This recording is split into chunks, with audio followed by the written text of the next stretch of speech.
Overnight fermented ರಾಗಿ ಅಂಬ್ಲಿ ಇದರಿಂದ ಎಷ್ಟೆಲ್ಲ uses ಇದೆ ಗೊತ್ತಾ? ವಿಡಿಯೋನ ಕೊನೆವರೆಗೆ ನೋಡಿ, ಸೊ ನಿಮಗೂ ಗೊತ್ತಾಗುತ್ತೆ. ಸೊ ಫಸ್ಟ್ ಆಫ್ ಆಲ್ ಇದು ವೆಯ್ಟ್ ಲಾಸ್ ಮಾಡೋಕ್ಕೆ ತುಂಬಾ ಹೆಲ್ಪ್ ಮಾಡುತ್ತೆ. Good for gut health and helps to control a blood sugar and rich in calcium, provides iron and minerals and keep you all day hydrated. So ಇದನ್ನು ಮಾಡೋದು very easy. First ಒಂದು 2 glass of ನೀರಿಗೆ ರಾಗಿನ ಹಿಟ್ಟನ್ನ ಹಾಕಿ ಚೆನ್ನಾಗಿ ಕುದಿಸ್ಕೊಬೇಕು. ಅದು ಗಟ್ಟಿ ಆದಮೇಲೆ ಅದನ್ನು ಒಂದು ಮಡಿಕೆಗೆ ಅರ್ಧ ನೀರು ಹಾಕಿ ಅದನ್ನು ಮಿಕ್ಸ್ ಮಾಡಿ ಕ್ಲೋಸ್ ಮಾಡಿ ನಾವು ಓವರ್ನೈಟ್ ಹಾಗೆ ಬಿಡಬೇಕಾಗುತ್ತೆ.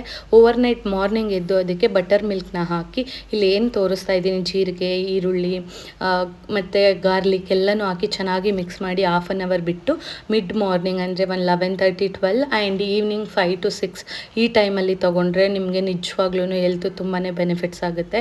ಮಸ್ಟ್ ಟ್ರೈ ಅಂತ ಹೇಳ್ತೀನಿ. ಯಾರೆಲ್ಲ ಶುಗರ್ ಇದೆ, ಪೇಷಂಟ್ಸ್ ಇದ್ದಾರೆ, ವೆಯ್ಟ್ ಲಾಸ್ ಮಾಡಬೇಕಂತಿದ್ದಾರೆ, ಇದನ್ನು ಟ್ರೈ ಮಾಡಿ. ಆ್ಯಂಡ್ ಕೊನೆಯಲ್ಲಿ ಇದ್ರ ಬೆನಿಫಿಟ್ಸ್ ಕೂಡ ಹಾಕಿದ್ದೀನಿ. ಇದೇ ಥರ ವೀಡಿಯೋಸ್ ಬೇಕು ಅಂದರೆ ನನ್ನ ಫಾಲೋ ಮಾಡಿ ಆ್ಯಂಡ್ ಕಮೆಂಟ್ ಮಾಡಿ. Thank you for watching. Bye.